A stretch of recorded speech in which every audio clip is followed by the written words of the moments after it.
takes place every August in Edinburgh are an amazing opportunity to experience world culture and a wide diversity of expressions of art. But I have found that a profuse number of people who actually live here in Edinburgh never really participate. Why is that? Is it because they think it's a tourist thing? Is it because they're overwhelmed by the options available to them?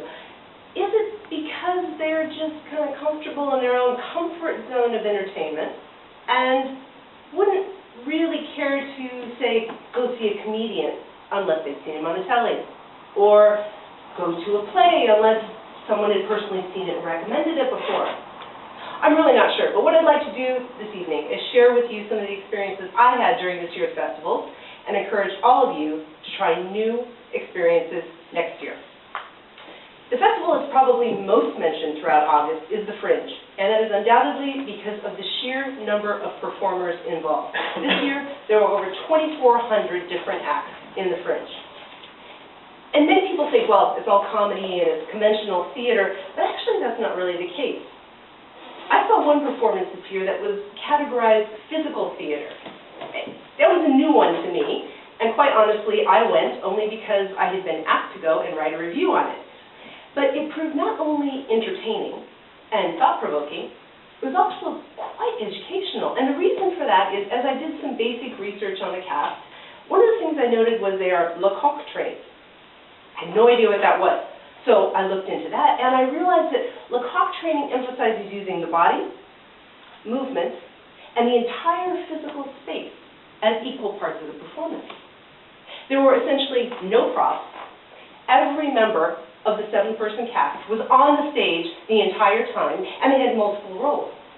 For example, one went from being a human character to being a tree to being a coat hanger. And the transitions were seamless. The energy was amazing, and it was an absolutely brilliant experience to have. I will definitely be attending physical theater in the future, and I encourage all of you to try so as well.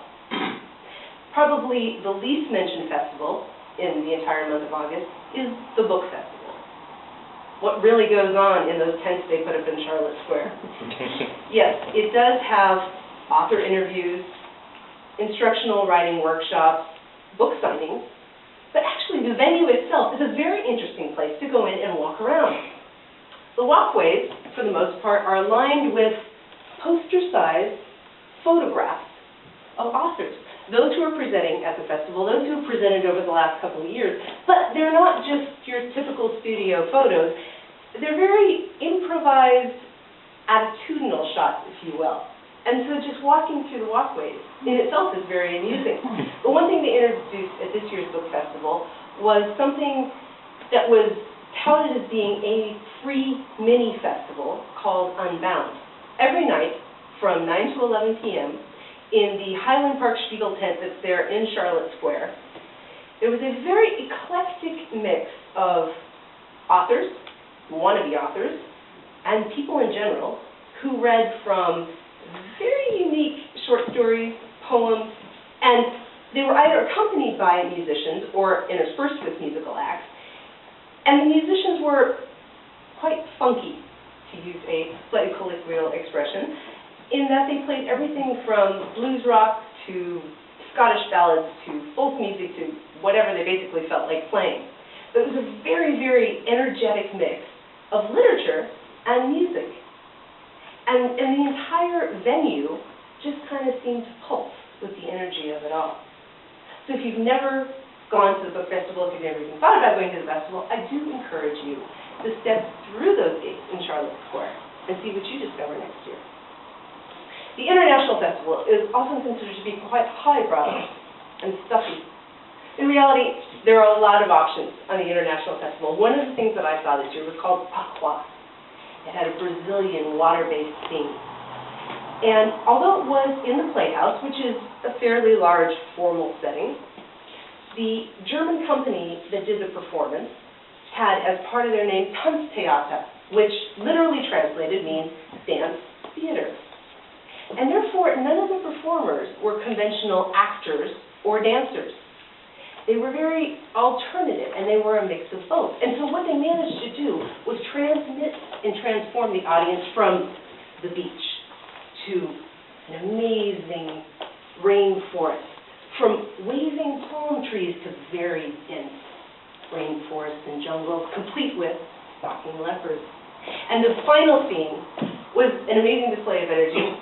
They had a water fight on stage, in spite of being dressed in very formal cocktail gowns and evening wear, literally using liter bottles of water to splash one another and splash the stage. And the music soundtrack that accompanied it was incredibly diverse. The entire energy of the performance was a great thing to watch. Probably my best experience in the festival this year, though, was actually getting to perform. And I do have many people who ask me, including Toastmasters, how is it that you can get in front of an audience and act? Isn't that scary? Well, yeah, there are a lot of nerves, but the idea of taking a role and making it come alive for your audience is really exhilarating. And there are quite a few similarities between what we do here at Toastmasters in public speaking and acting. They are both forms of communication. And I actually think acting sometimes is easier because you don't have to write your own script, like we do here tonight. I played in A Midsummer Night's Dream, and I had two roles. One was that, a very haughty, disdainful mother who had decided exactly whom her daughter should marry, and if her daughter did not marry the man of her choice, was content to have her put to death. The most disconcerting part of that was my friends telling me how well I seemed to suit that role. But the other role that I had was the polar opposite personality-wise. I played a dancing fairy.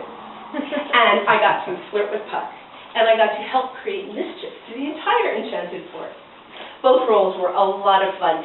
The synergy of the cast, hearing the applause from the audience after every performance was absolutely brilliant. So, I encourage every one of you, take advantage of living in this amazing city and having this arts extravaganza on your front door.